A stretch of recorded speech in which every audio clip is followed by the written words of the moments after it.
Hey YouTube, it's Bible Girl. It's the fourth day of VEDA. It's also Tuesday, which means it's Testimony Tuesday, and I'm going to talk to you a bit about God. So a couple days ago, on Sunday, I got the chance to preach in church.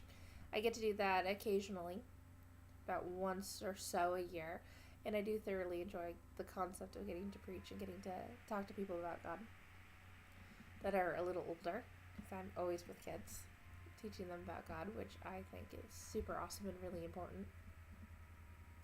Maybe even more so than with adults. But we had a family service and I got to preach. So I decided to talk about a group of people that doesn't normally get spoken about in service. And just thought it'd be fun to share just a very truncated concept of what I spoke about.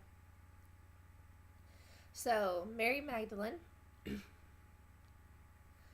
I'll put a link, I know I did a video about her before.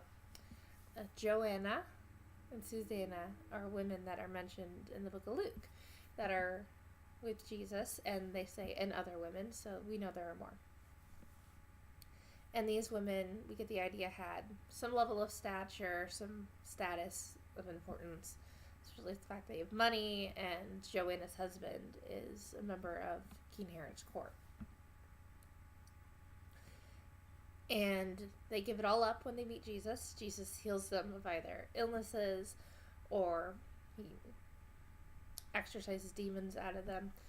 And he has made such an impact on their lives. They follow him around and they take care of him and they provide for basic needs out of what they have. And I always found them really fascinating and really interesting because they gave up what they had to become servants of Jesus.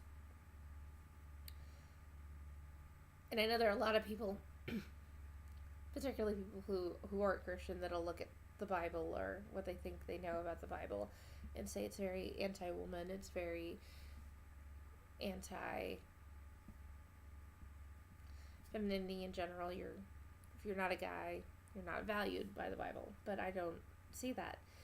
These women aren't going to be preachers. They're going to write scripture. They're not doing any of these things that we know of. And we don't know a great deal about their lives.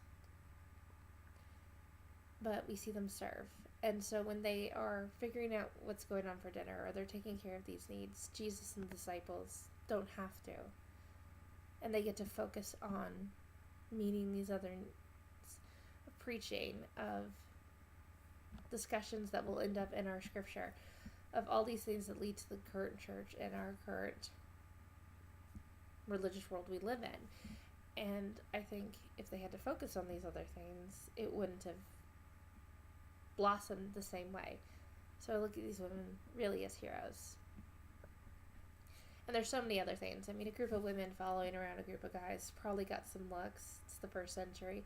Women are expected to do very specific things, and they don't do that. They don't stay with their husbands or their brothers or their fathers. They are taking care of these other men.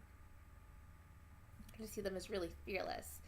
And you look at how the women are actually there with Christ when the men are so afraid, and understandably so. I mean, when a leader of a group gets put up for death, you're probably next. But they stay with him, and they love on him, and they care for him at that cross. And then more so after Jesus has died and there's tombs surrounded by Roman soldiers, who are the people that are going to make sure that he's properly taken care of and his body's been prepared. It's the same women.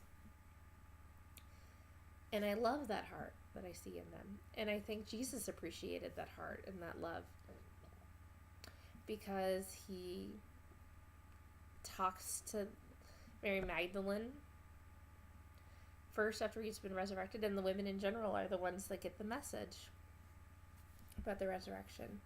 So when we look at our own lives, we can see that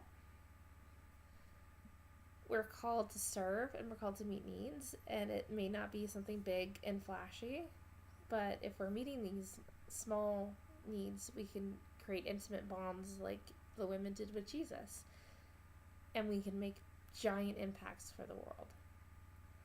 So I'm going to see if I can get the link to my sermon and put it below if that's possible. I'm hoping that'll be just fine. And if it's there, it's there. Okay, I love you guys. God bless. And I'll see you tomorrow for more VEDA.